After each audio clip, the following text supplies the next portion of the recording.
시편 45편 강해입니다. 이 시편은, 이 장면은 왕실 혼인잔치 장면입니다.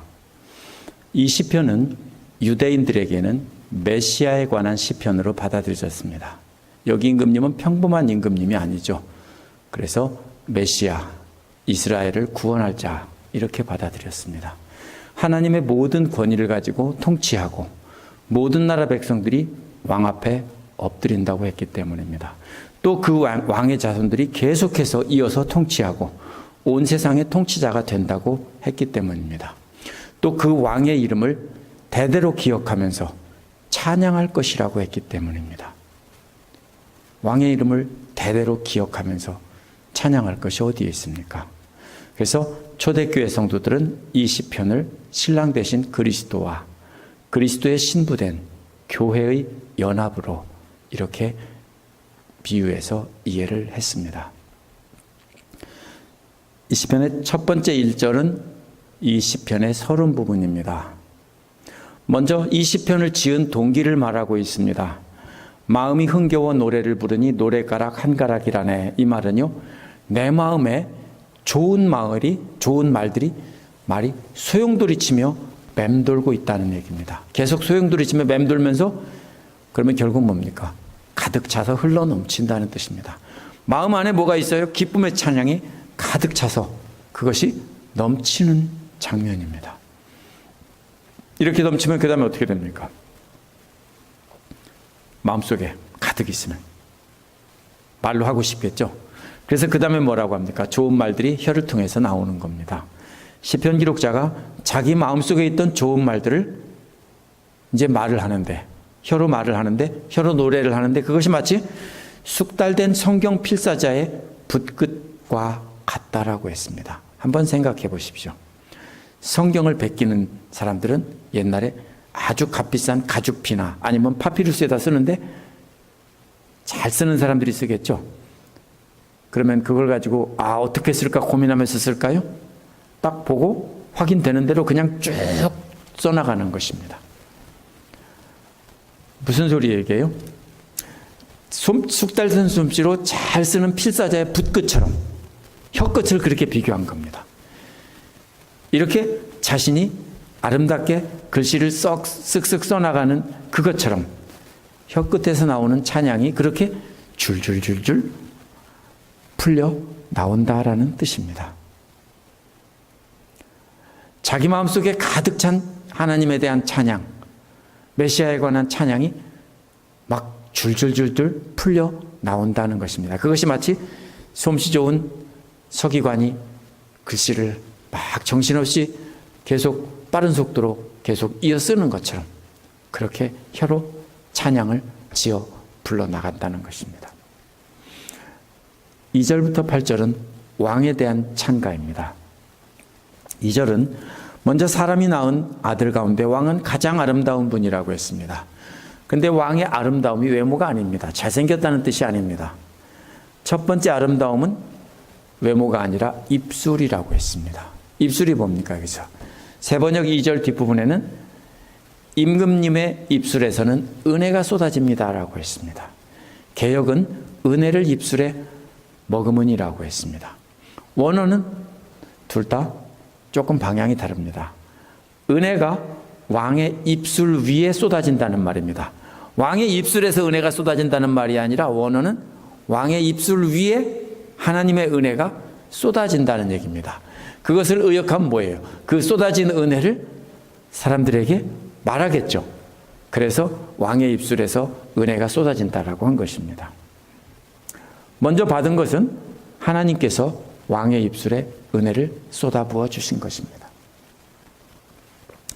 이것은 입술의 모양이 예쁘고 아름답다 이런 뜻인, 앵두 같은 입술 이런 뜻이 아닙니다. 그 입술에서는 하나님의 은혜가 나온다는 것입니다. 그 은혜는 하나님께서 왕의 입술에 부어주신 건데요.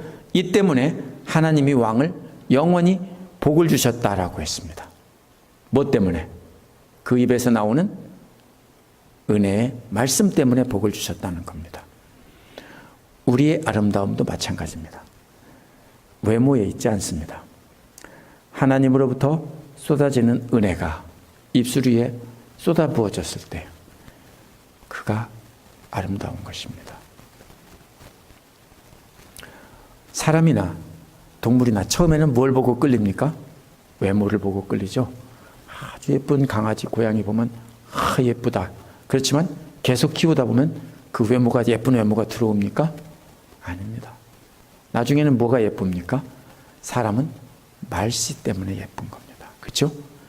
은혜스러운 말, 은혜를 끼치는 말을 할 때 그 사람이 예쁜 것입니다. 아름다운 것입니다. 왕의 두 번째 아름다움은 3절에 나오는 무장한 전사의 모습입니다. 용사이신 왕은 칼을 허리에 찼다고 했는데 사실은 허벅지에 찼다는 뜻입니다. 원어는 아마 옛날 사람들은 허벅지에 차는 모양입니다. 허리에 차면 덜렁덜렁 하겠지만 허벅지에다가 한쪽 허벅지에다가 딱 매면은 움직이지 않겠죠. 그래서 허벅지에 찼다고 됐습니다. 어떻게 찼는지는 정확히 모르겠습니다. 하여튼 칼을 허벅지에 찼습니다. 아마 허리에 차면 이게 손을 이렇게 올려서 잡아야 되는데 허벅지에 차면은 바로 손이 자연스럽게 닿겠죠. 그래서 위쪽 허벅지에 찼다는 것입니다. 또 위엄과 영광은 본래 하나님의 속성입니다. 하나님의 것인데 왕의 입술에 은혜도 왕의 것이 아니라 하나님께서 부어주신 것이고요. 마찬가지로 위엄과 영광도 하나님의 것인데 왕에게 입혀주셨다는 겁니다. 원어는 그 하나님의 위엄과 영광 안에 있다라고 하니까 NIV는 위엄과 영광을 입었다라고 이렇게 번역을 했습니다. 의미를 살려 번역한 겁니다. NIV 번역자는 위대한 전사이신 왕이 위엄과 영광으로 빛나는 갑옷을 입었다는 의미로 그렇게 옷 입었다라고 번역한 것입니다. 이 싸움도 역시 하나님께서 대신 싸워주실 것이기 때문에 하나님의 위엄과 하나님의 영광을 왕에게 옷 입혀주셨다라는 뜻입니다. 따라서 지금 왕의 입에는 뭐가 있습니까? 하나님의 은혜의 말씀이 있고 왕이 하나님의 심판에 칼을 찼고 갑옷은 하나님의 위엄과 영광의 갑옷을 입었다는 것입니다. 그것이 어떻다고요? 아름답다라고요. 그렇다면 예쁘다는 뜻이 아니고요. 이거는 하나님의 모습, 하나님의 영광, 하나님의 은혜의 말씀으로 인해서 왕의 모습이 참 아름답습니다. 이런 말입니다. 그런데 4절에 보면 이 전투는 왕 자신의 탐욕을 채우기 위한 것이 아닙니다. 보통은 왕들이 왜 전쟁을 합니까? 이웃나라를 이겨서 정복하면 왕이 뭐라고 그래요? 사람들이 왕을 칭송하겠죠? 그래서 왕의 위엄이 높아지겠죠? 그래서 전쟁을 하고요. 또 자기 나라를, 백성들을 잘 살리기 위해서 그런 이기적인 마음에서 전쟁을 합니다. 그런데 이 전쟁은 그런 전쟁이 아닙니다. 이는 진리를 위하여 정의를 위하여라고 했기 때문입니다. 왜 그런지 세 번역에는 한 단어가 빠졌습니다. 원어는 진리와 온유와 정의 때문에 라는 뜻입니다. 위하여 또는 때문에라는 말은 말씀이라는 뜻입니다. 말씀들이 곧 뭐가 되냐면 이유가 되는 겁니다.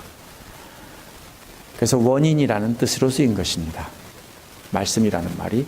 그렇다면 하나님 말씀에 담긴 진리와 온유와 정의, 이 세 가지 속성을 드러내기 위해서 왕은 전투를 한다는 뜻입니다. 그래서 이 전투는 실제로 칼싸움을 하는 것이 아닙니다.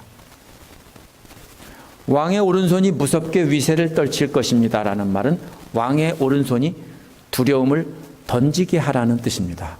그래서 저도 처음에 창을 던지는 줄 알았더니 이게 활을 쏠 때도 던진다라고 그래요. 여기서는 오른손으로 화살을 쏘는 모습입니다. 오른손이란 앞에서 말한 진리와 온유와 정의를 말씀을 손으로 행하는 손입니다. 던진다는 말은 또 가르친다는 말로 쓰입니다. 그래서 영어의 ESV, NIV, RSV는 모두 다 가르친다라고 번역했습니다.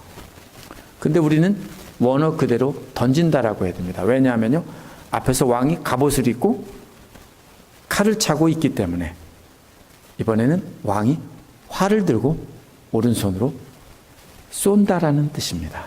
물론 비유입니다. 뭘 쏩니까? 왕이 하나님의 진리와 온유함과 정의의 말씀을 따라 가르치고 또 행함으로써, 오른손으로 행함으로써 사람들의 마음에 하나님에 대한 두려움의 화살이 콱 박히도록 화살을 쏘아준다라는 뜻입니다. 5절은 보면 4절에 던진다는 말이 화살의 그림이라는 것이 분명합니다. 임금님의 화살이 날카로워서 원수들의 심장을 꿰뚫으니 만민이 임금님 말 앞에 쓰러집니다. 이것은 4절과 연결되는 겁니다. 화절에서 쏜다는 말과 5절에서는 임금님의 화살이라고 분명히 밝힌 것입니다. 4절에서 쏜다는 말을 가르친다라고 해석하면 5절이 갑자기 뜬금없이 갑자기 화살이 나온 것이 되는 겁니다. 전체적으로 계속 뭐예요? 전사이신 용사의 모습, 위대하고 장엄하고 위엄과 영광을 지닌 용사이신 왕의 모습을 계속해서 그리고 있는 것입니다. 왕이 쏘는 화살은 하나님의 진리와 온유와 정의의 말씀을 행하는 모습입니다. 가르치고 행하는 것입니다. 진리와 온유와 정의로 대적들을 굴복시키고 백성들은 다스리는 것입니다. 대적들의 우두머리가 왕이 쏘는 화살을 맞고 쓰러졌는데 어디를 맞았습니까? 심장을 맞았습니다. 왕이 쏘는 화살은 진리와 온유와 정의의 말씀들을 행하는 모습입니다. 진리와 온유와 정의로 대적들을 다 굴복시키고 다스리는 것입니다. 그래서 우두머리가 화살을 맞고 쓰러졌는데 나머지는 모두 임금님 앞에 엎드립니다. 사실은 임금님이 아니라 하나님 앞에 엎드리는 것입니다. 6절에서는 왕이 하나님으로 바뀝니다. 왕의 보좌는 사실 왕의 것이 아니라 하나님의 것이기 때문입니다. 보이지 않는 하나님을 대신해서 왕이 그 백성들을 다스리기 때문입니다. 왕이 지키고 있는 하나님의 보좌는 영원하다라고 했습니다. 왕의 통치의 지팡이는 정의의 통치라고 했습니다. 정의란 평평하고 안전한 곳을 가리키는 말입니다. 어느 곳 하나 움푹 들어간 것 없이 평평한 통치를 한다는 뜻입니다. 그것이 바로 하나님의 통치입니다. 7절은 왕의 정의를 사랑하고 악을 미워하니 이것 때문에 하나님께서 왕에게 기름을 부어주셨다는 것입니다. 6절에서 하나님의 통치가 평평하다는 말이 바로 정의는 사랑하고 악은 미워하는 것입니다. 그래서 힘없는 선한 자들도 보호를 받고 힘 있는 악한 자들은 벌을 주어서 평평한 안전한 나라가 되는 것입니다. 왕이 그렇게 하나님의 통치를 실현하기 때문에 하나님께서 왕에게 기름을 부어주셔서 왕으로 세우셨다라는 것입니다. 악을 물리치고 승리하여 하나님의 통치를 이룬 왕에게 대관식을 하는 장면이 8절입니다. 이제 왕이 기름을 부음을 받고 왕의 옷을 입었습니다. 각종 진귀한 향을 뿌렸습니다. 왕이 뒤에는 축하하는 악기 소리들이 울려 퍼집니다. 상하궁이란 상아로 만들었다는 뜻이 아니고요. 상아로 장식되고 상아로 만든 가구들이 있다라는 뜻입니다. 하나님의 말씀으로 싸워 승리하고 하나님의 뜻대로 통치하는 왕을 최고로 높여주는 장면입니다. 그래서 이것을 유대인들은 이스라엘을 다스리고 구해서 온 세상에 이스라엘을 최고 가는 나라로 세워주는 메시아에 대한 예언의 시라고 이렇게 봅니다. 9절부터 15절에는 왕후에 대한 찬가가 나옵니다. 왕을 칭송하던 노래가 이제 9절부터는 왕후에게로 넘어갔습니다. 임금님이 존귀히 여기시는 여인들 가운데서 여러 왕의 딸들이 있고 임금님의 오른편에 서 있는 왕후는 오빌의 금으로 단장하였습니다라고 했습니다.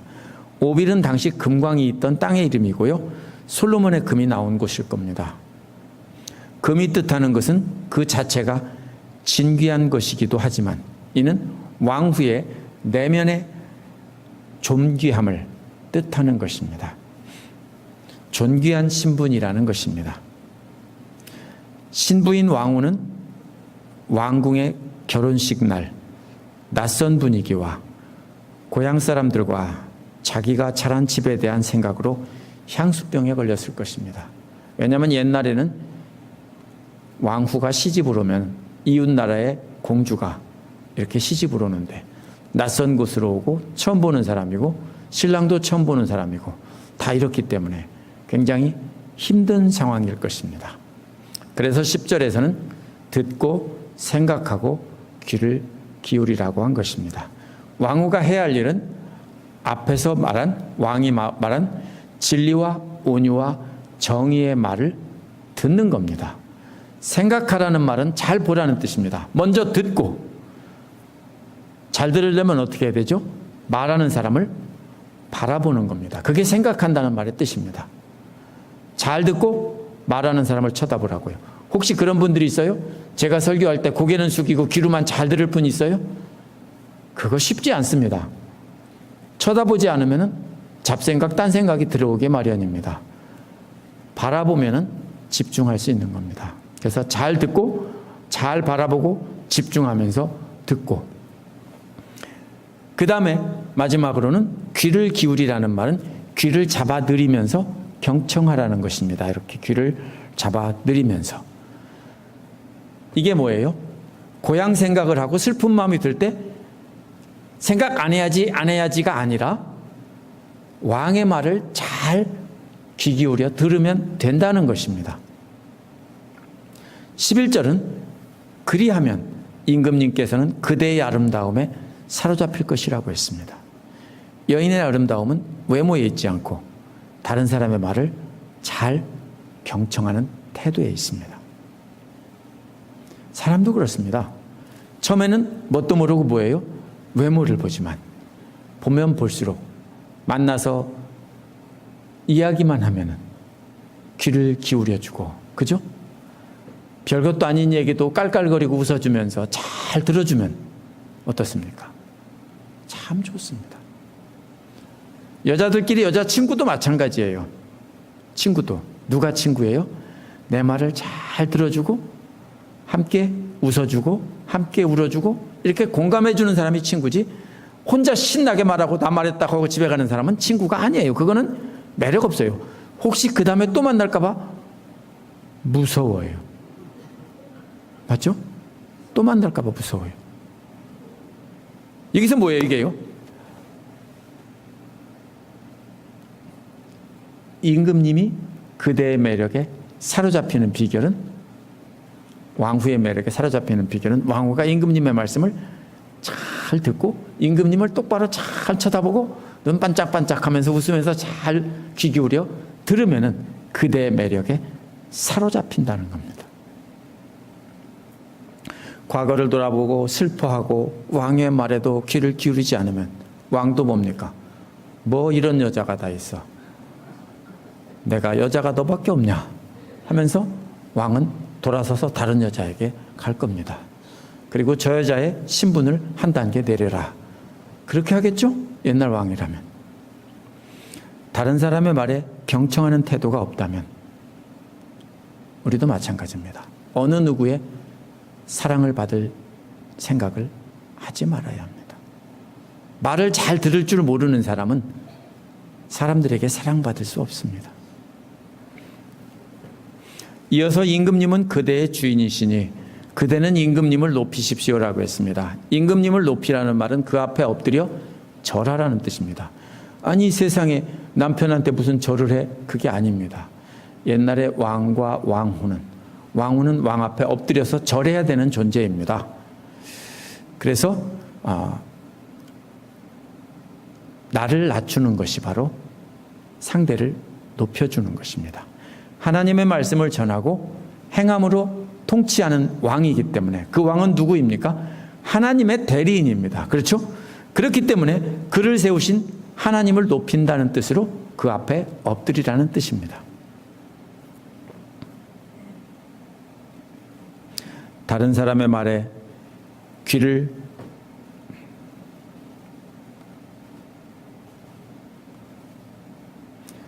다른 사람의 말에 귀를 기울이고 경청하는 것은 다른 사람 앞에서 사랑을 받고 자신을 낮추는 것입니다. 그렇죠? 나를 높이려면 내가 말을 해야 되죠.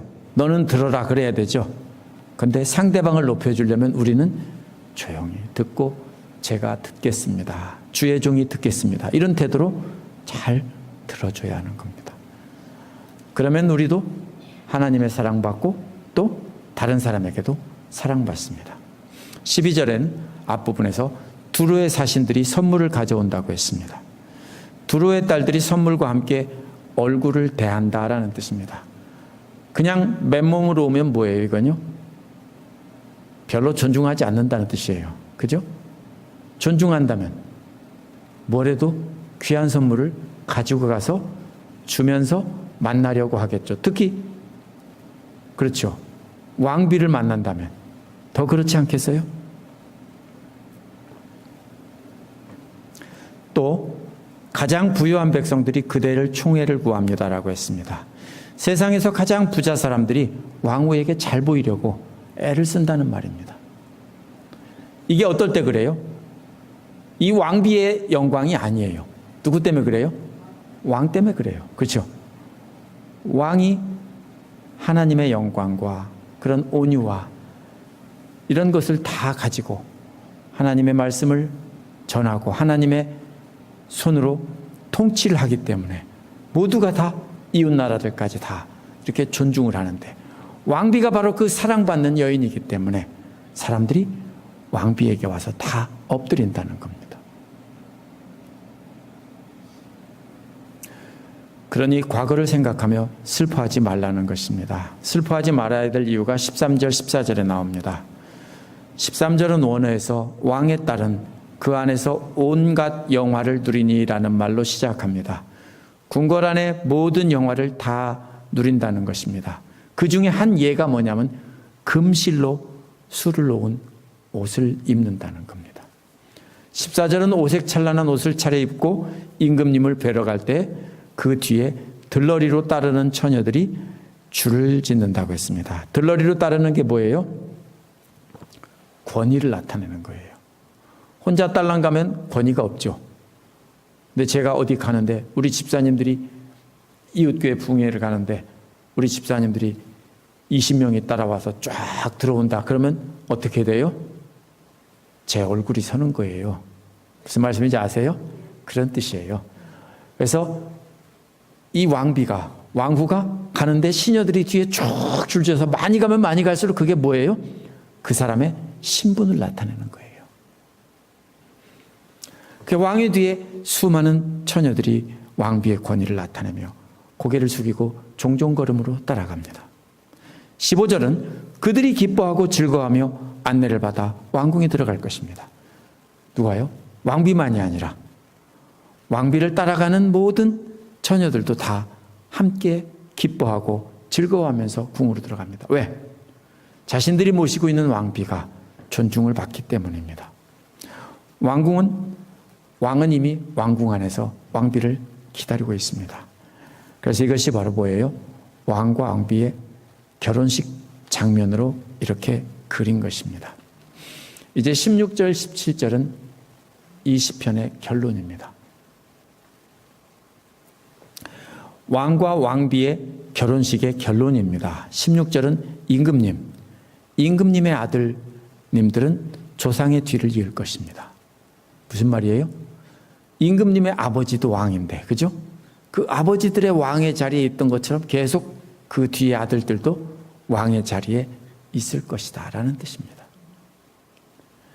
그러면 그 왕의 왕국이 계속해서 이어진다라고 했어요. 구약 성경에서 다윗에게 약속한 것도 순종하면, 솔로몬에게 약속한 것도 순종하면 내 뒤에서 왕을 이을 자들이 끊어지지 않고 계속 나온다고 했죠. 그런 축복의 말씀을 말하는 겁니다. 왕의 조상들의 자리에 왕의 아들들이 있을 것입니다. 따라서 이 결혼은 단순히 왕과 왕비의 사랑의 약속만이 아니고 왕과 왕비에 대한 축복의 약속만이 아닙니다.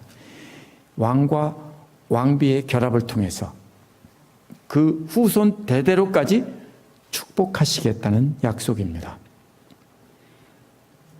자손들도 왕의 뒤를 이어서 왕의 자리를 차지하면 그 왕국은 영원히 이어가는 것입니다. 왕은 자신의 왕자들이 온 세상의 통치자들이 되게 한다는 것입니다. 그러나 만약에 왕국이 망하면 왕의 자식들은 죄수로 잡혀가고 노예로 팔려가서 노예살이를 하는 겁니다. 17절은 내가 사람들로 하여금 임금님의 이름을 대대로 기억하게 하겠사오니라고 했습니다. 이 시편에 나타난 왕과 왕비는 사라진다는 겁니다. 사람들 보는 앞에서 그 이름은 영원히 기억되고 찬양받게 될 것이다 라는 것입니다. 이 시편을 지은 사람은 누구를 염두에 뒀어요? 이스라엘을 구원할 메시아를 두고 예언한 것입니다. 하나님의 나라가 계속 이어져 가면서 그 구원한 메시아, 그 왕의 이름을 영원히 기억되며 찬양받게 한다는 것입니다. 유대인들은 이 시편을 자신들이 기다리던 메시아로 해석했고요. 왕후는 하나님의 백성인 유대인들의 신앙 공동체로 해석을 했습니다. 그래서 구약 성경에서 계속 뭐라고 합니까? 다른 신을 섬기면 간음한다라고 표현한 것이고 뭐라고 그래요? 신부로 이렇게 비유한 것입니다. 유대인들은 아직도 이런 메시아가 와서 자신들이 하나님 나라의 중심이 되기를 기다리고 있습니다. 그런데 미안하게도 이미 그들이 기다리던 메시아는 왔습니다. 근데 자신들이 원하는 메시아가 아니까 이 메시아가 아닌가 봐 하고서 계속 기다리고 있습니다. 사도들은 제사장들과 대제사장들과 산헤드린 공회원 앞에서도 너희가 죽인 예수가 바로 너희들이 기다리던 그 메시아다 이렇게 전했습니다. 스데반도 그렇게 전해다가 돌에 맞아 죽었습니다. 시편을 통해서 우리는 그리스도 예수께서 신랑 되시고 교회는 그의 신부가 되신다는 것으로 이 구절을, 이 시편을 해석할 수 있습니다. 그렇게 본다면 2절에서 왕의 입술에서 쏟아지는 은혜는 복음서에 나오는 예수님께서 말씀하신 것으로 이렇게 연결할 수 있습니다. 예수 그리스도의 입술에서 하나님의 은혜가 쏟아졌습니다. 구약에서는 벌하고 요즘에 예레미야에서도 계속 나오죠. 완전히 망하게 할 것이라고 이런 게 나오는데 거기에서는 뭐가 선포됩니까? 가난한 자들에게 복이 있고 애통하는 자들에게 복이 있고 이렇게 하면서 축복을 선포하시고 은혜를 선포하시며 용서하겠다고 하고 믿기만 하면 구원하겠다고. 그게 바로 은혜입니다. 뭐를 해서가 아닙니다. 아무것도 한 게 없는데도 하나님께서 거저 선물로 주시고 자녀 삼아 주시겠다고 선포한 것이 예수님의 말씀이고 그것이 은혜인데 그것이 쏟아졌습니다. 그것이 예수님의 입을 통해서 쏟아졌는데 하나님의 은혜를 간직한 증인들이 그것을 말로 전하다가 이 사람들이 죽게 되자 그 사람들의 말을 받아 적어 놓은 것이 마태복음, 마가복음, 누가복음, 요한복음입니다. 예수 그리스도의 아름다움은 그 입술에서 쏟아지던 말씀에 있습니다. 또 칼을 차고 갑옷을 입은 예수 그리스도는 어떤 모습일까요? 위엄과 영광이죠. 제복을 입고 어깨에 별을 달고 이렇게 서 있으면 어떤 모습, 어떻게 느껴집니까? 위엄이 느껴져요. 혹시 미국 경찰 계급장 아세요? 제가 한국 계급장은 다 알아요. 근데 미국 계급장은 몰라요. 그렇지만 알 수 있어요. 경찰들 높은 미국 최고의 뉴욕 시경의 경찰국장 이런 사람이 만약에 제복 입고 서 있으면 제가 금방 알아볼 수 있어요. 어떻게 알아봐요? 옷이 달라요. 그렇죠? 옷 자체에 빛깔이나 여러 가지로 장식이 돼 있어서 그 자체가 뭐예요? 저 사람은 아무것도 몰라도 그냥 높은 사람이구나. 그게 나타나 있어요. 그게 바로 뭐예요? 위엄과 영광을 옷 입은 거예요. 바로 뭐예요? 그 위엄과 영광이 예수님의 능력이에요. 예수님이 오셔서 뭐예요? 병자를 고치고 5,000명을 먹이시고 무리를 걸으시고 이렇게 죽은 사람도 살리시고 이런 기적을 행하면 모두가 놀라죠. 그래서 모두가 깜짝 놀라며 하나님의 영광을 옷 입고 있기 때문에 하나님의 영광과 능력이 나타나는 겁니다. 하나님이 보입니까? 안 보입니까? 하면 안 보입니다. 보이지 않는 하나님의 영광이 나타나신 분이 바로 뭐예요? 예수 그리스도이십니다. 그분이 진리의 말씀으로 가르치고 그래서 하나님을 나타내셨고 온유하게 순종하시되 죽기까지 순종하심으로 하나님의 성품을 나타내셨습니다. 또 정의로 온 세상을 다스리시는 분이고 다시 오실 때 그렇게 정의로 심판하셔서 심판의 화살로 악한 대적들에게는 그 심장을 꿰뚫을 것이고 또 그 앞에 엎드리는 자들에게는 또 하나님은 생명의 말씀을 화살을 쏘아주시는 것입니다. 하나님이 주시는 말씀은 똑같아요. 똑같이 화살을 쏘는데 받는 사람은 그 화살에 꽂히면 생명의 말씀이 되고 악한 자들에게는 심판의 화살이 되는 것입니다. 맞아요.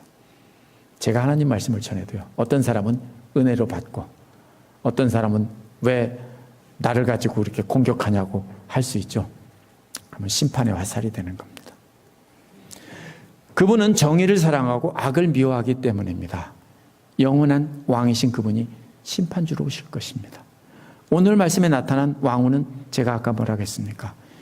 그리스도와 연합해서 한 몸 된 교회를 뜻한다고 볼 수 있습니다. 그렇다면 존귀한 그리스도의 신부인 우리도 뭐를 잘해야 된다고 했습니까? 세 가지를 잘해야 된다고 했습니다. 첫째로 왕이신 그리스도의 말씀을 잘 들어야 되고 또 말씀에 나타난 그분을 집중해서 바라보고 또 그분의 말씀에 귀를 잡아 들여서 경청을 해야 되는 겁니다. 그러면요 기도 잘하는 게 최고가 아닌 거예요. 그죠? 왜요? 기도 잘하는 거면 나 혼자 막 떠들고 가는 거죠. 안 보고 싶겠죠? 예수님도 안 보고 싶어요. 쟤 와서 또 10시간 기도할까 봐 겁난다 이러겠죠? 왜요?